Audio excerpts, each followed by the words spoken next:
News next top ನ್ಯೂಸ್ಗೆ ಸ್ವಾಗತ. ನಾನು ಜೋಬಿನ್ ಅಮಾಸೆಬೈಲು. ಟಾಪ್ ನ್ಯೂಸ್ ನೋಡೋಣ ಅದಕ್ಕೂ ಮುನ್ನ ಈ ಕ್ಷಣದ ಹೆಡ್ಲೈನ್ಸ್.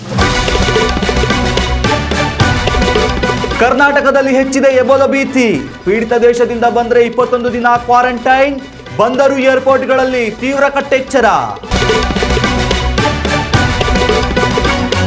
ಮ್ಯಾಟ್ರಿಮೋನಿ ಹೆಸರಿನಲ್ಲಿ ಪಂಗನಾಮ. PhD ಪದವೀಧರನೆಂದು ನಂಬಿಸಿ ಮಹಾಮೋಸ. ಯುವತಿಯಿಂದ ಲಕ್ಷ ದೋಚಿ ಎಸ್ಕೇಪ್ ಆದ ಕಿಲಾಡಿ.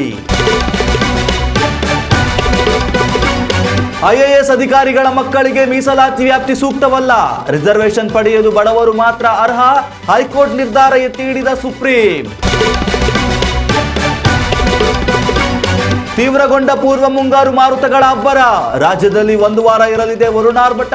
ಮೇ 28ರವರೆಗೂ ಗುಡುಗು ಸಹಿತ ಭಾರೀ ಮಳೆ. ಸನ್ರೈಸರ್ಸ್ ವಿರುದ್ಧ RCB ಪರಾಭವ. ಸೋಲಿನ ನಡುವೆಯೂ ಅಗ್ರಸ್ಥಾನದಲ್ಲೇ ಉಳಿದ ಬೆಂಗಳೂರು. ಅಗ್ರ 2ನೇ ರ್ಯಾಂಕ್ ಪಡೆಯುವಲ್ಲಿ ಹೈದರಾಬಾದ್ ವಿಫಲ. ಜಗತ್ತಿನಾದ್ಯಂತ ಎಬೋಲಾ ಕಾಯಿಲೆ ಭೀತಿ ಶುರುವಾಗಿದ್ದು ವಿಶ್ವದಾದ್ಯಂತ ತುರ್ತು ಆರೋಗ್ಯ ಪರಿಸ್ಥಿತಿಯನ್ನ ವಿಶ್ವ ಆರೋಗ್ಯ ಸಂಸ್ಥೆ ಘೋಷಿಸಿದೆ. ಭಾರತದಲ್ಲಿ ಪ್ರಸ್ತುತ ಯಾವುದೇ ಎಬೋಲಾ ಪ್ರಕರಣಗಳು ಪತ್ತೆಯಾಗಿಲ್ಲ. ಆದರೂ ಸಹ ಮುಂಜಾಗ್ರತಾ ಕ್ರಮವಾಗಿ ಮಾರ್ಗಸೂಚಿಗಳನ್ನು ಹೊರಡಿಸಲಾಗಿದೆ.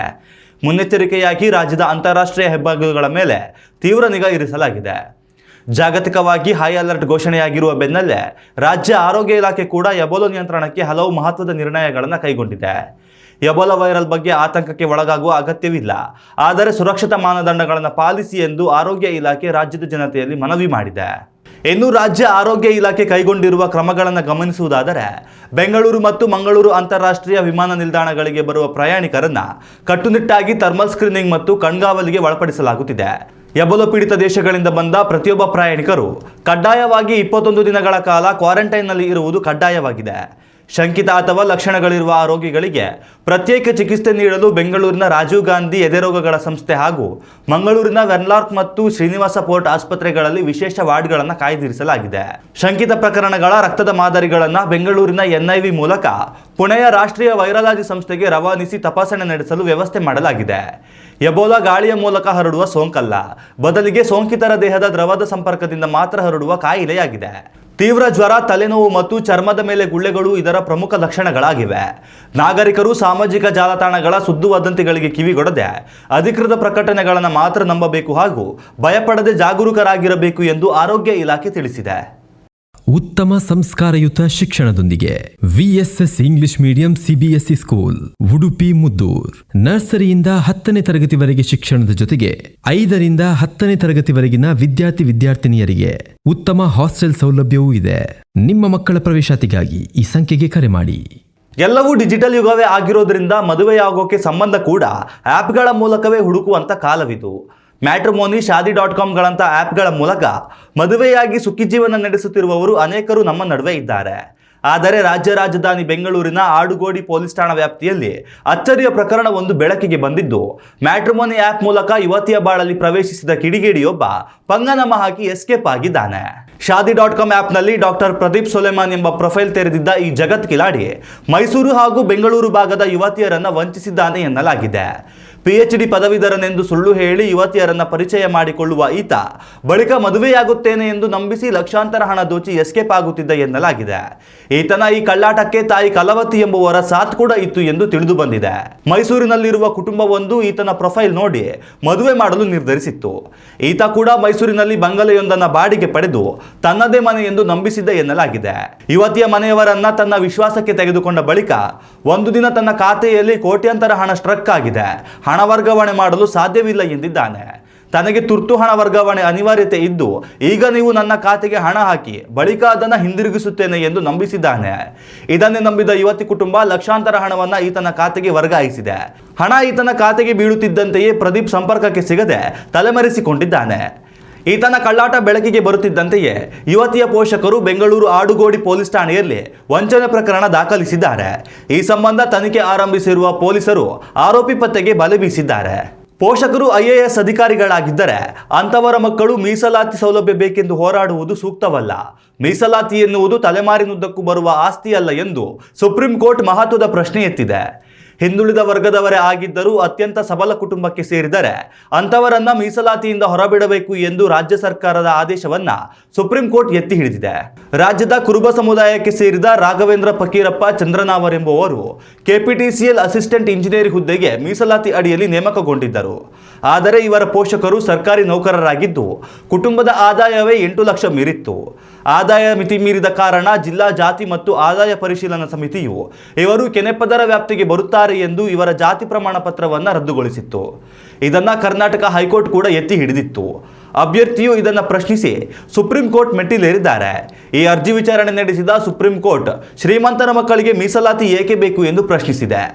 ಕೆನೆಪದರಕ್ಕೆ ಸೇರಿದ ಕುಟುಂಬಗಳು ಮೀಸಲಾತಿಯನ್ನ ಪೀಳಿಗೆಯುದ್ದಕ್ಕೂ ಪಡೆಯುತ್ತಾ ಹೋದರೆ ಮೀಸಲಾತಿ ವ್ಯವಸ್ಥೆಯಿಂದ ನಮ್ಮ ದೇಶ ಹೊರಬರಲು ಸಾಧ್ಯವೇ ಇಲ್ಲ. ಇದರಿಂದ ಬಡವರ್ಗಕ್ಕೆ ಸಿಗಬೇಕಾದ ಅವಕಾಶ ಶ್ರೀಮಂತರಿಗೆ ದೊರಕಿದಂತೆ ಆಗುತ್ತದೆ. ಹೀಗಾಗಿ ಕೆನೆಪದರ ವ್ಯಾಪ್ತಿಗೆ ಬರುವವರ ಜಾತಿ ಪ್ರಮಾಣ ಪತ್ರವನ್ನು ರದ್ದುಗೊಳಿಸಬೇಕು. ಅವರಿಗೆ ಸರ್ಕಾರದ ಯಾವುದೇ ಮೀಸಲಾತಿ ದೊರೆಯಬಾರದು ಎಂದು ಸುಪ್ರೀಂ ಕೋರ್ಟ್ ಅಭಿಪ್ರಾಯಪಟ್ಟಿದೆ. ಉತ್ತಮ ಸಂಸ್ಕಾರಯುತ ಶಿಕ್ಷಣದೊಂದಿಗೆ VSS English medium CBSE school Udupi Muddur. ನರ್ಸರಿಯಿಂದ 10ನೇ ತರಗತಿವರೆಗೆ ಶಿಕ್ಷಣದ ಜೊತೆಗೆ 5ರಿಂದ 10ನೇ ತರಗತಿವರೆಗಿನ ವಿದ್ಯಾರ್ಥಿನಿಯರಿಗೆ ಉತ್ತಮ ಹಾಸ್ಟೆಲ್ ಸೌಲಭ್ಯವೂ ಇದೆ. ನಿಮ್ಮ ಮಕ್ಕಳ ಪ್ರವೇಶಾತಿಗಾಗಿ ಈ ಸಂಖ್ಯೆಗೆ ಕರೆ ಮಾಡಿ. ಪೂರ್ವ ಮುಂಗಾರು ಮಾರುತಗಳು ಚುರುಕುಗೊಂಡಿರುವುದರಿಂದ ಕರ್ನಾಟಕದಲ್ಲಿ ವರುಣನ ಅಬ್ಬರ ಜೋರಾಗಿರಲಿದೆ. ಭಾರತೀಯ ಹವಾಮಾನ ಇಲಾಖೆ ನೀಡಿರುವ ಮುನ್ಸೂಚನೆಯಂತೆ ಮೇ 22ರಿಂದ 28ರವರೆಗೆ ರಾಜ್ಯದ ಬಹುತೇಕ ಜಿಲ್ಲೆಗಳಲ್ಲಿ ವ್ಯಾಪಕ ಮಳೆಯಾಗುವ ಸಾಧ್ಯತೆ ಇದೆ. ನೈಋತ್ಯ ಮುಂಗಾರು ಆರಂಭಕ್ಕೆ ಮಾಲ್ಡೀವ್ಸ್ ಮತ್ತು ಬಂಗಾಳ ಕೊಲ್ಲಿಯಲ್ಲಿ ಪೂರಕ ವಾತಾವರಣ ಸೃಷ್ಟಿಯಾಗಿರುವುದು ಈ ಬಾರಿಯ ಮುಂಚಿತ ಮಳೆಗೆ ಪ್ರಮುಖ ಕಾರಣವಾಗಿದೆ. ಇನ್ನು ಎಲ್ಲೆಲ್ಲಿ ಯಾವ್ಯಾವ ದಿನ ಮಳೆಯ ಅಬ್ಬರ ಜಾಸ್ತಿ ಇರಲಿದೆ ಅನ್ನೋದನ್ನು ನೋಡೋದಾದ್ರೆ ಇಂದು ಬಾಗಲಕೋಟೆ, ಕೊಪ್ಪಳ, ವಿಜಯಪುರ, ತುಮಕೂರು, ಚಿತ್ರದುರ್ಗ ಹಾಗೂ ಹಾಸನ ಜಿಲ್ಲೆಗಳಲ್ಲಿ ಬೋರ್ಗೆರೆದು ಮಳೆ ಸುರಿಯಲಿದೆ. ಭಾನುವಾರದಿಂದ ಮಂಡ್ಯ, ಮೈಸೂರು, ತುಮಕೂರು ಮತ್ತು ಹಾಸನ ಭಾಗಗಳಲ್ಲಿ ಗಂಟೆಗೆ 40ರಿಂದ 50 ಕಿಲೋಮೀಟರ್ ವೇಗದಲ್ಲಿ ಬಿರುಗಾಳಿಯೊಂದಿಗೆ ವರುಣ ಆರ್ಭಟಿಸಲಿದ್ದಾನೆ. ಮೇ 25 ಮತ್ತು 26ರಂದು ಮಳೆಯ ತೀವ್ರತೆ ಕೊಂಚ ತಗ್ಗಲಿದೆಯಾದರೂ ಒಳನಾಡಿನ ಜಿಲ್ಲೆಗಳಲ್ಲಿ ಸಾಧಾರಣ ಜಿಟಿಜಿಟಿ ಮಳೆ ಮುಂದುವರಿಯುವ ಸಾಧ್ಯತೆ ಇದೆ. ಮೇ 27 ಹಾಗೂ 28ರಂದು ಕರಾವಳಿ ತೀರದ ಜಿಲ್ಲೆಗಳು ಹಾಗೂ ದಕ್ಷಿಣ ಒಳನಾಡಿನಲ್ಲಿ ಮತ್ತೊಮ್ಮೆ ವ್ಯಾಪಕ ಮಳೆಯಾಗುವ ಮುನ್ಸೂಚನೆ ಇದೆ. ರಾಜಧಾನಿ ಬೆಂಗಳೂರು ನಗರ ಹಾಗೂ ಗ್ರಾಮಾಂತರ ಸೇರಿದಂತೆ ರಾಮನಗರ, ಕೋಲಾರ, ಚಿಕ್ಕಬಳ್ಳಾಪುರ ಜಿಲ್ಲೆಗಳಲ್ಲಿ ಹವಾಮಾನ ಇಲಾಖೆ ಎಚ್ಚರಿಕೆಯನ್ನು ನೀಡಿದೆ. ಈ ಭಾಗಗಳಲ್ಲಿ ಗಂಟೆಗೆ 50 ಕಿಲೋಮೀಟರ್ ವೇಗದಲ್ಲಿ ಗಾಳಿ ಬೀಸಲಿದ್ದು ಸಿಡಿಲು ಹಾಗೂ ಆಲಿಕಲ್ಲು ಸಹಿತ ಮಳೆಯಾಗುವ ಸಂಭವವಿದೆ. ನಗರದ ತಗ್ಗು ಪ್ರದೇಶಗಳಲ್ಲಿ ನೀರು ನಿಲ್ಲುವ ಸಾಧ್ಯತೆ ಇರುವುದರಿಂದ ವಾಹನ ಸವಾರರು ಜಾಗರೂಕರಾಗಿರಲು ಸೂಚಿಸಲಾಗಿದೆ. ಉತ್ತರ ಒಳನಾಡಿನ ಬೆಳಗಾವಿ, ಬಾಗಲಕೋಟೆ, ಧಾರವಾಡ ಮತ್ತು ಗದಗ ಜಿಲ್ಲೆಗಳಲ್ಲಿ ಗಂಟೆಗೆ 60 ಕಿಲೋಮೀಟರ್ ವೇಗದಲ್ಲಿ ಚಂಡಮಾರುತದಂತಹ ಗಾಳಿಯೊಂದಿಗೆ ಆಲಿಕಲ್ಲು ಮಳೆಯಾಗುವ ಮುನ್ಸೂಚನೆ ಸಿಕ್ಕಿದೆ. ಇನ್ನು ಕರಾವಳಿಯ ದಕ್ಷಿಣ ಕನ್ನಡ, ಉಡುಪಿ, ಉತ್ತರ ಕನ್ನಡ ಸೇರಿದಂತೆ ಮಲೆನಾಡಿನ ಶಿವಮೊಗ್ಗ, ಕೊಡಗು ಭಾಗಗಳಲ್ಲಿ ಸಾಧಾರಣ ಮಳೆಯಾಗಲಿದೆ. ಆದರೆ ಮಳೆಯ ನಡುವೆ ಮುಂದಿನ 5 ದಿನಗಳ ಕಾಲ ಉರಿಸೆಕೆಯ ತಾಪಮಾನದಲ್ಲಿ ಯಾವುದೇ ದೊಡ್ಡ ಇಳಿಕೆ ಕಂಡುಬರುವುದಿಲ್ಲ ಎಂದು ವರದಿಯಾಗಿದೆ. IPL 2026ರ 67ನೇ ರೋಚಕ ಪಂದ್ಯದಲ್ಲಿ ರಾಯಲ್ ಚಾಲೆಂಜರ್ಸ್ ಬೆಂಗಳೂರು ವಿರುದ್ಧ ಸನ್ರೈಸರ್ಸ್ ಹೈದರಾಬಾದ್ ತಂಡ 55 ರನ್ಗಳ ಭರ್ಜರಿ ಗೆಲುವು ದಾಖಲಿಸಿದೆ. ಪಾಯಿಂಟ್ಸ್ ಪಟ್ಟಿಯ ಮೊದಲ 2 ಸ್ಥಾನಗಳಿಗಾಗಿ ನಡೆದ ಈ ಮಹಾಸಮರದಲ್ಲಿ ಬೃಹತ್ ಮೊತ್ತ ಕಲೆ ಹಾಕಿದ್ದರೂ ಸನ್ರೈಸರ್ಸ್ ತಂಡಕ್ಕೆ ಅಗ್ರ 2 ಸ್ಥಾನಕ್ಕೆ ಏರಲು ಸಾಧ್ಯವಾಗಲಿಲ್ಲ.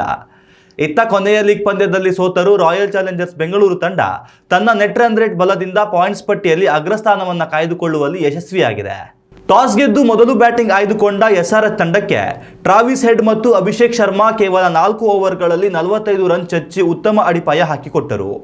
3 ಜೀವದಾನಗಳ ಪೂರ್ಣ ಲಾಭ ಪಡೆದ ಅಭಿಷೇಕ್ ಶರ್ಮಾ ಕೇವಲ 20 ಎಸೆತಗಳಲ್ಲಿ ಅರ್ಧಶತಕ ಪೂರೈಸಿ ಒಟ್ಟು 56 ರನ್ ಗಳಿಸಿ ಪೆವಿಲಿಯನ್ ಸೇರಿದರು. ನಂತರ ಜೊತೆಯಾದ ಇಶಾನ್ ಕಿಶನ್ 79 ರನ್ ಮತ್ತು ಹೆನ್ರಿ ಕ್ಲಾಸೆನ್ 24 ಎಸೆತಗಳಲ್ಲಿ 56 ರನ್ ಸಿಡಿಲಬ್ಬರದ ಬ್ಯಾಟಿಂಗ್ ನಡೆಸಿ ತಂಡದ ಮೊತ್ತವನ್ನು 200ರ ಗಡಿ ದಾಟಿಸಿದರು. ಅಂತಿಮವಾಗಿ ನಿತೀಶ್ ರೆಡ್ಡಿ ಅವರ ಅಜೇಯ 29 ರನ್ಗಳ ನೆರವಿನಿಂದ ಹೈದರಾಬಾದ್ ತಂಡ 20 ಓವರುಗಳಲ್ಲಿ 256 ರನ್ಗಳ ಹಿಮಾಲಯದಂಥ ಗುರಿ ನೀಡಿತ್ತು. ಬೃಹತ್ ಮೊತ್ತವನ್ನು ಬೆನ್ನಟ್ಟಿದ RCB ತಂಡಕ್ಕೆ ವೆಂಕಟೇಶ್ ಅಯ್ಯರ್ 19 ಎಸೆತಗಳಲ್ಲಿ 44 ರನ್ ಸಿಡಿಸಿ ವೇಗದ ಆರಂಭ ನೀಡಿದರಾದರೂ ಎಹ್ಸಾನ್ ಮಾಲಿಂಗ ಈ ಜೋಡಿಯನ್ನು ಬೇರ್ಪಡಿಸಿದರು. ಈ ಬೆನ್ನಲ್ಲೇ ಶಕೀಬ್ ಹುಸೇನ್ ಅವರು ಸ್ಟಾರ್ ಬ್ಯಾಟರ್ ವಿರಾಟ್ ಕೊಹ್ಲಿಯನ್ನ ಕೇವಲ 15 ರನ್ಗಳಲ್ಲಿ ಔಟ್ ಮಾಡುವ ಮೂಲಕ ಬೆಂಗಳೂರಿಗೆ ದೊಡ್ಡ ಆಘಾತವನ್ನು ನೀಡಿದರು. ದೇವದತ್ ಪಡಿಕ್ಕಲ್ ಕೇವಲ 21 ರನ್ ಗಳಿಸಿ ಬೇಗನೆ ಔಟ್ ಆದರೆ ನಾಯಕನ ಜವಾಬ್ದಾರಿ ಹೊತ್ತ ರಜತ್ ಪಾಟಿದಾರ್ ಅರ್ಧಶತಕ ಗಳಿಸಿದರೂ ಅವರ ಇನ್ನಿಂಗ್ಸ್ ಆಮೆಗತಿಯಲ್ಲಿತ್ತು. ಕೃಣಾಲ್ ಪಾಂಡ್ಯ ಅಜೇಯ 41 ರನ್ ಮತ್ತು ಟೀಮ್ ಡೇವಿಡ್ 15 ರನ್ ಗಳಿಸಿದರು. RCB 20 ಓವರ್ಗಳಲ್ಲಿ ಕೇವಲ 200 ರನ್ ಗಳಿಸಲಷ್ಟೇ ಶಕ್ತವಾಗಿ 55 ರನ್ಗಳಿಂದ ಸೋಲೊಪ್ಪಿಕೊಂಡಿತು. ಇನ್ನಷ್ಟು ತಾಜಾ ಸುದ್ದಿಗಳಿಗಾಗಿ ನೋಡ್ತಾ ಇರಿ ನ್ಯೂಸ್ ನೆಕ್ಸ್ಟ್. ಇದು ವರ್ತಮಾನದ ಕೈಗನ್ನಡಿ. ಉತ್ತಮ ಸಂಸ್ಕಾರಯುತ ಶಿಕ್ಷಣದೊಂದಿಗೆ VSS English medium CBSE school Udupi Muddur. ನರ್ಸರಿಯಿಂದ 10ನೇ ತರಗತಿವರೆಗೆ ಶಿಕ್ಷಣದ ಜೊತೆಗೆ 5ರಿಂದ 10ನೇ ತರಗತಿವರೆಗಿನ ವಿದ್ಯಾರ್ಥಿನಿಯರಿಗೆ ಉತ್ತಮ ಹಾಸ್ಟೆಲ್ ಸೌಲಭ್ಯವೂ ಇದೆ. ನಿಮ್ಮ ಮಕ್ಕಳ ಪ್ರವೇಶಾತಿಗಾಗಿ ಈ ಸಂಖ್ಯೆಗೆ ಕರೆ ಮಾಡಿ.